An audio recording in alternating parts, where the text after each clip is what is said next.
What's up, everybody? I'm Slim. Welcome back to my channel.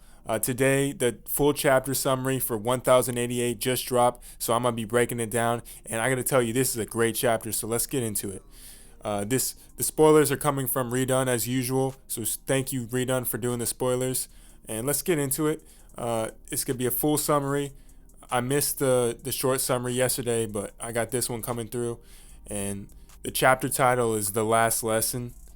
In this chapter, we get the One Piece live action series special color spread. We can see Luffy, Zoro, Nami, Usopp, and Sanji in the front in fighting poses, and the faces of Shanks, Koby, Buggy, Captain Kuro, Garp, Mihawk, Arlong, and Krieg, or Smoker. Not 100% sure. He's in the background. And then we get Tomorrow Studio, and Netflix appears in the title of that as well. I'm really excited to see the color spread, and I'm curious to see what. To me, I know most of the characters are going to look pretty much close to, or not identical to, the counterparts for the for the anime and the manga. Krieg Krieg slash Smoker. I'm excited to see what that person, whichever character that one is, looks like, as well as what Arlong looks like and what actual direction they're going to go with the Fishman. So those are the ones I'm most curious about. The rest of them I know they're going to look great, so I'm excited for that. So that, honestly, that's going to be one of the most exciting things about getting this new color spread, and the chapter in general. But we got to wait a couple more days for that, and then we're going to go ahead and get into the chapter now. Chapter starts with a flashback in the old Marine Ford. Garp is teaching a class for the new Marines. Koby is in this class, and it's his first lesson. He has the same appearance as in East Blue Arc, so he's looking like a little Koby again. Garp then asks a question to all the new Marines. If one baby and one old man get stranded on an island, and you have a boat that can only hold 2 people, who would you save? And then we get Koby's answer for this. He says, I would get down from the boat myself so both of them can live. Garp then throws a chalk at Koby, and Garp says to Koby, you're wrong. The old man doesn't have much time left anyway, so just let him die. Why did you all become Marines? Is it to protect the people's future, or isn't it to protect the people's future? Then you and the baby have more future than that old man. Only you and the baby must live on. After this lesson, Garp gets scolded by a Marine instructor. He asks Garp to never teach such things again, since all people's lives are equal. But Garp disagrees. And I think this is kind of poetic. And, I really hope Garp doesn't die, but I guess we'll find out in the future if Garp dies.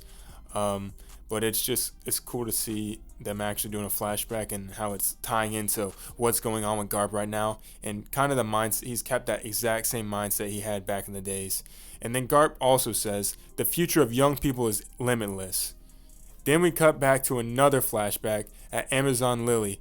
This is after Boa Hancock's incident some days ago. Blackbeard agrees to leave Amazon Lily. However, he's taken 800 Marines and a battleship with him. Vice Admiral Yama, I don't even know I'm not going to try to pronounce that name, only stands and watches since Marine HQ didn't give him permission to fight a Yonko. However, Koby steps up and offers Blackbeard to take him as prisoner instead of his men. Vice Admiral, we're just going to say Yama for short because I can't pronounce that, allows him to do it since Koby is a SOAR member. So this is kind of how Koby gets taken prisoner by Blackbeard, and they had to rescue Koby. So Koby, he did a noble thing, sacrificed himself instead of taking the 800 Marine fodder and the battleship. I'll give props to Koby for that one. And now we go back to the present. Everyone on Garp's ship is panicking. They shoot at the giant hand but cannot stop it. If the hand comes down, hundreds of lives will be lost. What should we do, Vice Admiral Garp? Well, Garp says, if it's 3 of you, then they can be saved. Then Garp gives orders to each one of them. Garp will create an opening for them. Koby must destroy the giant hand. Groose must protect the battleship from debris, and Helmeppo must cover Koby and Groose. As we see, Koby is definitely the right-hand man to Garp. and then Groose is the person underneath. Helmeppo doesn't really matter, so we're kind of getting Helmeppo's power level. He's definitely still weak. Koby is shocked. I can't destroy something that big. Garp cuts him off. In battle, decisions must be made and a sudden.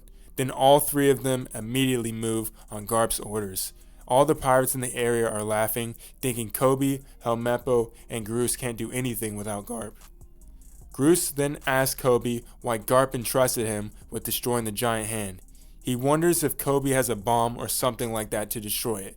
Koby replies he doesn't have a weapon, but he'll try to do something. To me, it seems like Groose is definitely obsessed with Garp, and he kind of idolizes him, and he's totally jealous of Koby. And Groose is just really, I don't really know if I like Groose as a character. He just seems like he's kind of, he's kind of annoying and very jealous. And then we get pirates shoot at them. Helmeppo blocks a bullet with his sword and gets caught up in an explosion. Sorry, there's a typo on the spoilers. Garp stands up and faces Kuzan. He punches Kuzan to the ground, moving so fast that Kuzan is surprised. Then Garp jumps on the roof toward the skull and attacks it. Garp then uses an attack called Galaxy Divide on Pizarro, and Pizarro lets out a yell. Garp uses a massive attack that splits the skull in two, making Pizarro's real body heavily injured with blood coming out of his head. Groose and Koby follow Garp. And so in this little part, we get confirmation that Pizarro, any damage that happens on the island pretty much messes with Pizarro's real body and he gets hurt. So I don't know. The devil fruit seems pretty good, but then again, you can't really move that fast as a giant island. So I feel like it's easy to get destroyed if someone has any type of hockey, especially armament or conqueror's hockey, and they use it on you as an island. So I think Pizarro is going to get pretty much destroyed pretty hard from anybody that attacks him. So as people said, I don't really know how. I guess the devil fruit's still stronger, or the stronger version of Pika's devil fruit, but to me it seems like I'd rather have Pika's devil fruit than Pizarro's. And then Groose says, "What will you do, Koby?" And then Koby says, "I won't let it fall down." Koby then jumps into the air facing Pizarro's giant hand. Pizarro is in pain, but he can still move. So he swings his head down to crush Garp's battleship in revenge. Then we get another flashback, back to the time when Koby and Helmeppo first joined the Marines. We see Garp and Helmeppo talking in the training field. That's where we saw as well in the cover story. Garp noticed that Koby manages to improve very fast, but he has an abnormal amount of injuries on his hand and his shoulders. Helmeppo says Koby doesn't want to tell anyone, but the fact is that Koby knows he has less fighting skills than a normal person. So to make up for it, he needs to train between 100 to 200 times harder than other people. See, this to me seems like he's taking like kind of the Naruto approach, where he has to train so much longer, harder compared to, or actually, Naruto had to train a lot too, but I guess you'd say more like Rock Lee. Rock Lee had to train so much more just to get where he was at. So it's kind of cool to see like the comparison between him and Rock Lee. And so then Helmeppo says Koby has been training in secret every night by punching Garp's battleship bag. So yeah, actually it's definitely like a Rock Lee comparison. Then we cut back to the present. Garp is smiling while he remembers that training. All pirates are still laughing at Koby, saying there's no way he can stop that giant hand.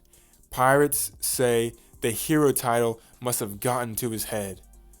Koby is about to attack the giant hand, and then he says to himself, "If I can't do this, everyone will die because of me." And then he releases a new attack called Honesty Impact, and he hits Pizarro, and Pizarro pretty much just shouts out in disgust. Koby punches and destroys the entire giant arm in an epic double spread, and we then see black lightning coming from the impact, symbolizing that Koby might actually have Conqueror's Hockey. And I'm not surprised if he I think Koby definitely has Conqueror's Haki. Excuse me.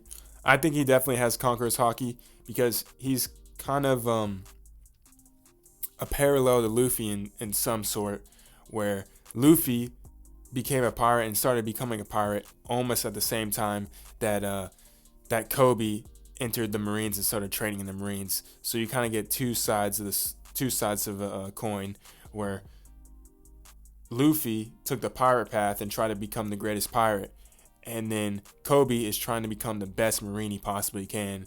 And so Marine versus pirate, those are the kind of parallels there. We then get Garp laughing in tears while both Helmeppo and Groose are shocked. Groose uses a technique called clay web that is creating a giant clay net to stop the falling stones and save Garp's battleship. Koby, Helmeppo, and Groose end up safely on the battleship. Garp calls everyone on the battleship with a din din mushi.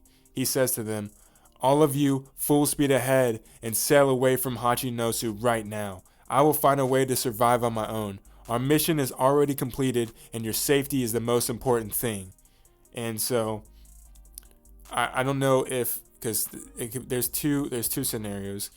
Garp actually could think he's going to survive this, and he might know something between him and Kuzan, or Garp is just telling them all that so they don't go back there and try to save him, and then they die. So there's two things. Garp could actually be dying, or two, he knows that he's not actually going to die. Not sure which one of it is yet. Koby cries and tells the ship to head back, but Groose stops him. He's in tears too. Garp continues. And see, that's why I'm saying, like, no matter what, Garp is like, yeah, no, Koby's gonna try to go back and save me. So I gotta tell him, I gotta tell him not the truth, but just lie to him, say I'm gonna be fine when he knows he's gonna die. Or Garp actually knows he's gonna survive this somehow because he is Garp 1 and he is a monkey.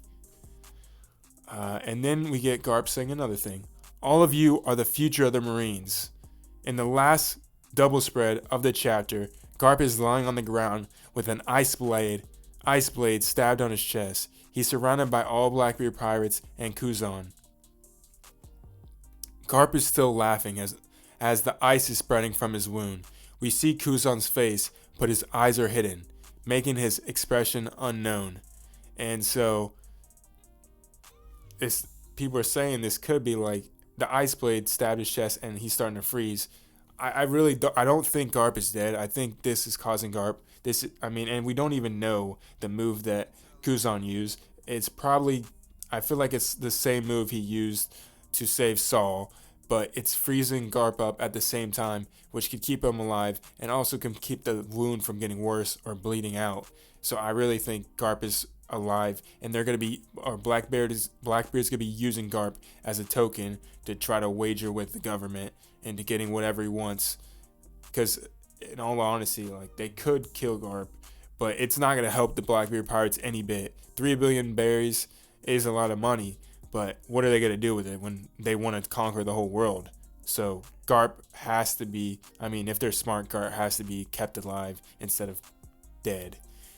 So now we get the narrator in this, and it says, in the next day's newspaper, the news about this whole incident is reported to the world. And these are the big, captions for it. We get, the young hero Koby returned safely. The legendary hero Garp disappeared at Hachinosu, the pirate island. And then we get Yonko Straw Hat Luffy is taking Egghead Island as his stronghold. In the final panel of the chapter, we see that the Marine ships are arriving at Egghead at the end. And then that's the end of the chapter. We have a break next week. Some of the coolest things about the chapter to me, we get more information on how Pizarro's devil fruit is. And like I said, it's kind of pretty much a trash devil fruit, if you ask me. He gets hurt, and he's pretty much, they said his hand got blown up by the actual destruction of the destruction that Koby did. So the island itself is, at that moment, connects to Pizarro's body, and any damage that the island takes, he takes as well, which I mean, you got to take it. If you're a good fighter, then it could work, but you're not going to move fast as an island. So I think this devil fruit's kind of trash. And it shows that Pizarro is not strong. And honestly, this could be. I mean, I don't think he's dead, but it's gonna handicap him a bit without an arm or out a hand when he's not that strong. And then the way Garp went out, he came out. He went out with a laugh, like smile on his face. I still don't think he's dead. I think there's something. I think Kuzan might have planned something as well as Blackbeard just to keep him alive. Whether Kuzan's working with Blackbeard to preserve Garp or he's doing it on his own accord, that's unknown right now. And then, they did the same thing where they didn't say the attack that Kuzan did to Garp. They kind of off-screen that, so that could be also implying that it's a similar move that he used to keep Garp alive, the same way he did Saul. I think that's got to be the only case for that. And I kind of like, I don't know, it's just, to me, if this is the way Garp goes out, it's a good way for him to go out. Everything's tied in where some of the people he trained are the people that get to see him go out, especially his protege, Koby, and then I guess Groose is a little bit of a protege as well.